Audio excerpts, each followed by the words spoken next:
Dahil sa pakikipag-isa niyo kay Kristo, tinuli na kayo. Ang pagtutuli na ito ay hindi pisikal, kundi espiritual. Ang pag-aalis ng masasamang hilig ng laman. Ito ang pagtutuling mula kay Kristo. Inilibing kayong kasama ni Kristo nang bautismuhan kayo. At dahil na kay Kristo na kayo, muli kayong binuhay na kasama niya. Dahil nananalig kayo sa kapangyarihan ng Diyos na bumuhay sa Kanya.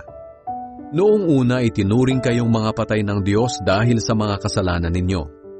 Pero ngayon binuhay kayo ng Diyos kasama ni Kristo. Pinatawad niya ang lahat ng kasalanan natin.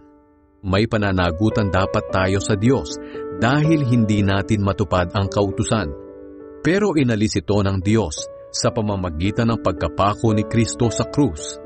Kaya hindi na tayo parurusahan. Doon din sa krus nilupig ng Diyos ang mga espiritong namumuno at may kapangyarihan at ipinakita sa lahat na ang mga ito ay bihag na niya.